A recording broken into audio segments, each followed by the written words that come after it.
You have the opportunity and to be successful to change your approach.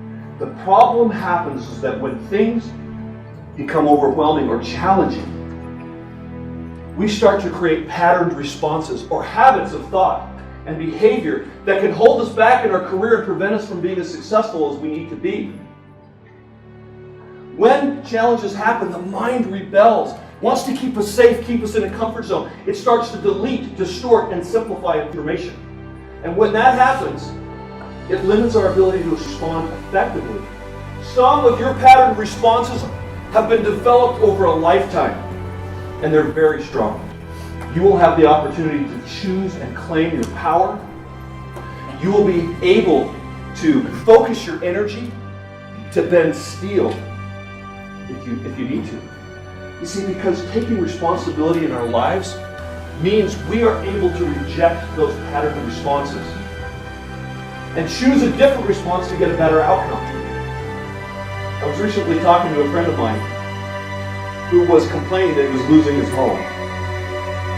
And he was complaining about the president because he said the current president was not doing enough to help people in this situation, because he had said there's all these economic assistance programs. And I stopped and I said, wait a minute. Did President force you to sign your mortgage?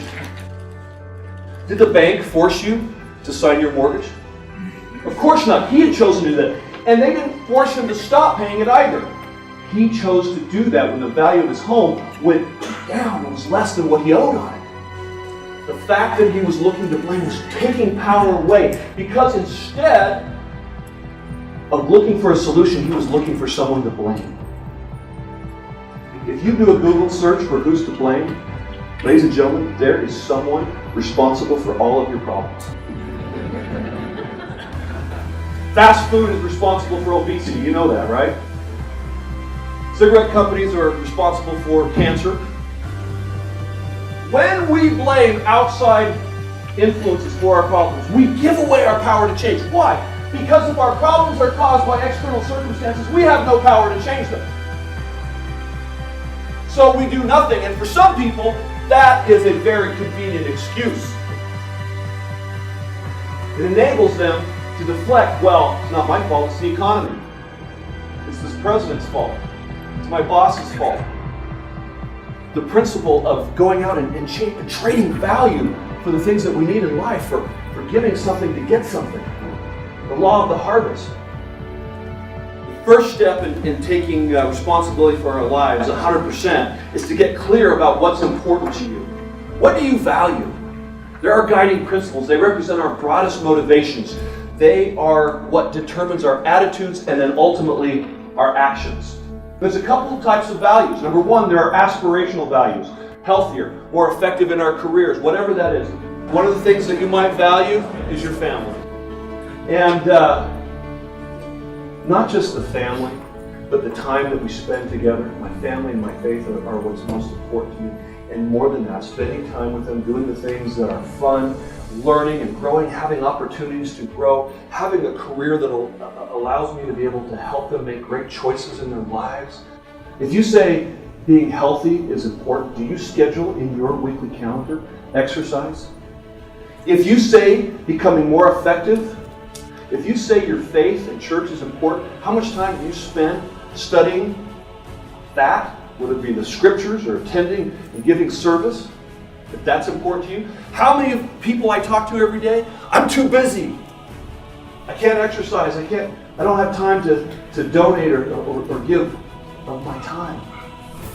You're too busy. It is because you are giving away your power. You are allowing your schedules to be filled up by simple and trivial things that don't matter. And the things that really do matter are passing us by. And as you look back on your life, your weeks, your days, your months, and you have set aside time for the things that are most important to you, you will have a sense of satisfaction that comes from choosing what it is that you want to have done in your life and what you want to do. That's power. And you make that choice. You get to be responsible for what goes on in your life every single day. The more you decide to shoulder responsibility, the more opportunities will come your way. How many of you have heard of the principle, the 90-10 principle? So 10% of life is made up by what happens to us, and 90% is made up by how we choose to respond. The quality of your relationships, your happiness, all come from the thoughts and actions of the person looking back at you in the mirror. So what we say at Rapport Leadership is fail fast, fail often, fail forward. Learn from your mistakes. Move on. Please don't make those mistakes again.